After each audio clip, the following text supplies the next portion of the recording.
that as well. Okay. Okay? Sounds good. Yeah. So I think, don't worry, they're going to edit everything and allocate Yeah, it, and so. that's your job. I'm just here.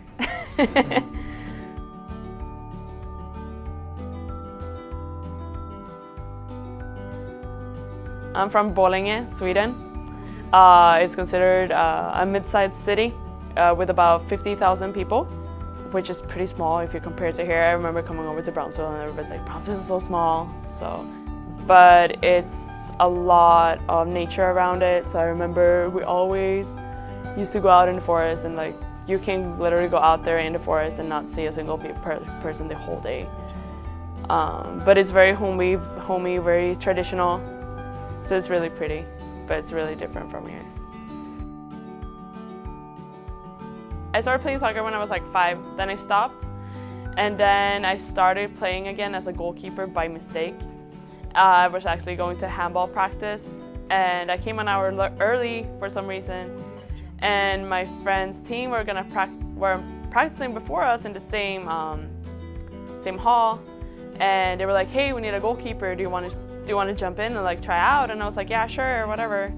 And I ended up playing with them for a long time. I was in handball and soccer for a while, and then it just I came to that point where I have to choose. And I actually didn't choose until 9th grade in high school, where I actually like started going like into a soccer program. And I chose it because I was best in it. I mean, I've been a goalkeeper for 2 years, and I got called for like the U15 national team, and that's like, okay, well, you know what, handball is not for me. Let's try soccer. So, and it brought me here, so it was a good choice.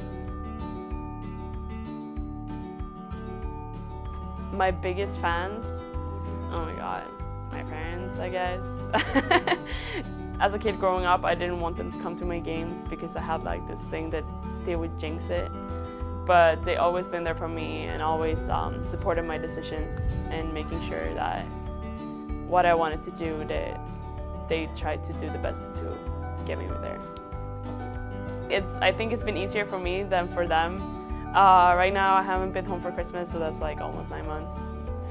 And they came over on spring break, and now they booked their tickets to come over again this fall yesterday, and they're bringing my sister this time. So I think there's more of a separation anxiety for them, but the first year was really hard. The first spring I was here, I cried the entire last month, and he's like, oh, I want to see my parents, I want to go home, because I hadn't seen them for 5 months. But you get used to it for sure, but I don't know that they're always like only a phone call away and all that, so that literally, like, that helps a lot. I knew I wanted to continue studying and like wanted to make my parents proud, but I knew I did not want to go to school in Sweden because my parents were really into engineering degree, and in Sweden you can only choose to go either for your bachelor's or your master's right away if you go into engineering. And I knew that I didn't want to do 5 years, and like I was looking at the economics program, and it was like it didn't feel so appealing to me.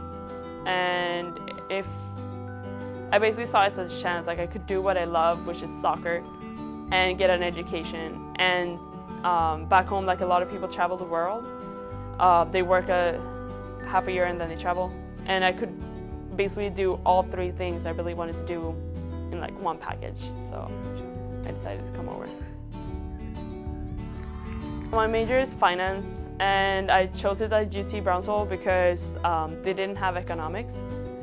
But looking back at it now, it's more what I'm actually interested in because I'm a real number nerd, and I like the whole concept of finance, and even personal and like managerial finance.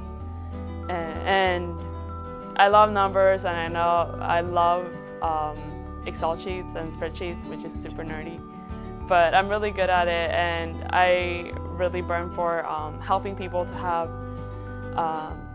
having like a better financial plan, I guess, because especially down here a lot of people don't have a plan for retirement and for saving, and I feel like it would be something I would like to do to help change. When I first came over, you could see like people it's such a consumer environment.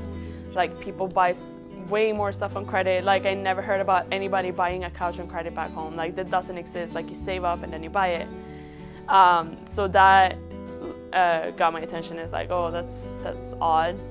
And then throughout school, I heard more and more about it and how widespread the problem actually is down here.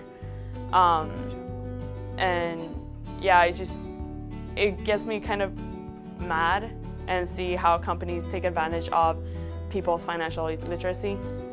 And that's why I got more into it and just like talking to my friends like, oh, don't do this. When you get insurance, don't get this. Like this is what you actually need. And so they're all like, oh yeah, whatever. Like we don't really care. And I'm always saying that like, don't buy insurance without talking to me first. Like you just don't. So it's just school. I'm thinking about getting my master's actually. To postpone life a little bit, I guess, to stay here. But after that, I want to hopefully I will get a job where I can help a lot of people and feel like I'm making a difference in the world. Eventually I want to move back home to Sweden and be close to my family. But for now, getting my master's, getting a good job, getting some experience. Have you had any piece of advice for your teammates who have a couple years left? What would it be? Well, it's like really cliche, but enjoy every second of it because it goes by so fast. Like, I remember being a freshman and like being confused on campus, like struggling to find my classes, and like it was like yesterday. So, and like today is like, it's my last season and it's been so fast, so just enjoy